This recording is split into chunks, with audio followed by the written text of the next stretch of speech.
Let's start with a brief summary. This article, written by Paul Graham in 2010, emphasizes the importance of the ideas that occupy the top of our minds. Graham states that the idea we think about the most when we let our minds wander freely usually gets more thinking time than others.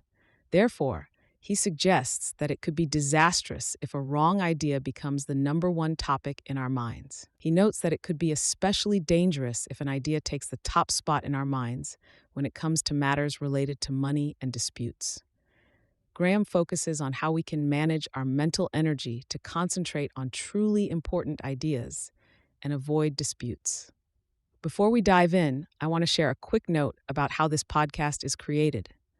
As you've probably noticed, this podcast isn't voiced by a human, but by artificial intelligence, and I'm obligated to inform you of this beforehand due to the rules of AI services.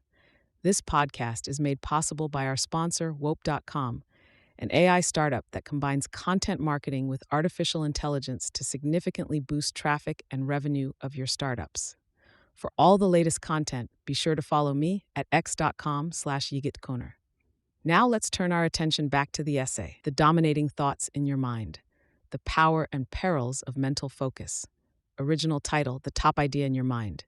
Date, July 2010.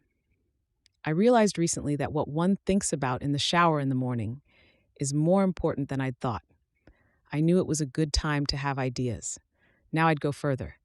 Now I'd say it's hard to do a really good job on anything you don't think about in the shower. Everyone who's worked on difficult problems is probably familiar with the phenomenon of working hard to figure something out, failing, and then suddenly seeing the answer a bit later while doing something else. There's a kind of thinking you do without trying to. I'm increasingly convinced this type of thinking is not merely helpful in solving hard problems, but necessary. The tricky part is you can only control it indirectly. http://wpaulgraham.com/top. I think most people have one top idea in their mind at any given time. That's the idea their thoughts will drift toward when they're allowed to drift freely. And this idea will thus tend to get all the benefit of that type of thinking, while others are starved of it, which means it's a disaster to let the wrong idea become the top one in your mind. What made this clear to me was having an idea I didn't want as the top one in my mind for 2 long stretches. I'd noticed startups got way less done when they started raising money, but it was not till we ourselves raised money that I understood why. The problem is not the actual time it takes to meet with investors. The problem is that once you start raising money becomes the top idea in your mind. That becomes what you think about when you take a shower in the morning. And that means other questions aren't. I'd hated raising money when I was running ViaWeb, but I'd forgotten why I hated it so much. When we raised money for Y Combinator, I remembered, money matters are particularly likely to become the top idea in your mind. The reason is that they have to be. It's hard to get money. It's not the sort of thing that happens by default. It's not going to happen unless you let it become the thing you think about in the shower, and then you'll make little progress on anything else you'd rather be working on. paulgraham.com/top. I hear similar complaints from friends who are professors. Professors nowadays seem to have become professional fundraisers who do a little research on the side. It may be time to fix that.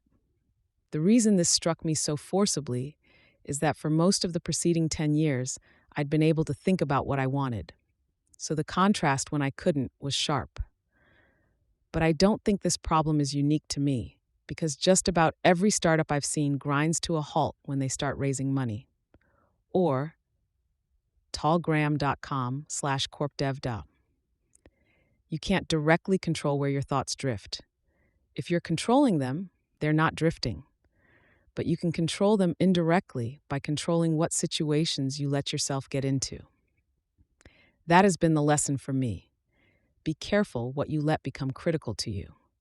Try to get yourself into situations where the most urgent problems are ones you want to think about.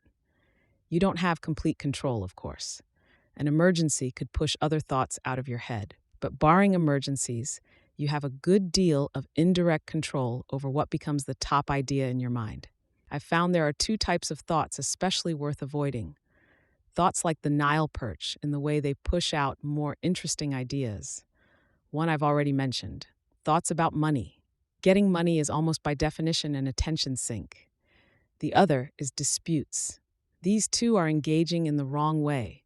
They have the same Velcro-like shape as genuinely interesting ideas, but without the substance. So avoid disputes if you want to get real work done. http://paulgraham-top.ht. Even Newton fell into this trap. After publishing his theory of colors in 1672, he found himself distracted by disputes for years, finally concluding that the only solution was to stop publishing. I see I have made myself a slave to philosophy, but if I get free of Mr. Linus's business, I will resolutely bid adieu to it eternally, accepting what I do for my private satisfaction or leave to come out after me. For I see a man must either resolve to put out nothing new or become a slave to defend it. 4. paulgraham.com/top.h4n. Linus and his students at Liege were among the more tenacious critics. Newton's biographer Westphal seems to feel he was overreacting. Recall that at the time he wrote, Newton's slavery consisted of 5 replies to Liege, totaling 14 printed pages over the course of a year. I'm more sympathetic to Newton. The problem was not the 14 pages, but the pain of having this stupid controversy constantly reintroduced as the top idea in a mind that wanted so eagerly to think about other things. Turning the other cheek turns out to have selfish advantages. Someone who does you an injury hurts you twice. First by the injury itself, and second by taking up your time afterward thinking about it. If you learn to ignore injuries, you can at least avoid the second half.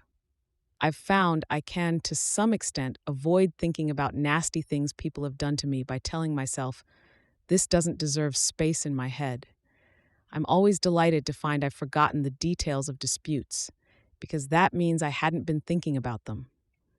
My wife thinks I'm more forgiving than she is, but my motives are purely selfish. I suspect a lot of people aren't sure what's the top idea in their mind at any given time. I'm often mistaken about it. I tend to think it's the idea I'd want to be the top one rather than the one that is. But it's easy to figure this out. Just take a shower. What topic do your thoughts keep returning to? If it's not what you want to be thinking about, you may want to change something. Notes. No doubt there are already names for this type of thinking, but I call it ambient thought.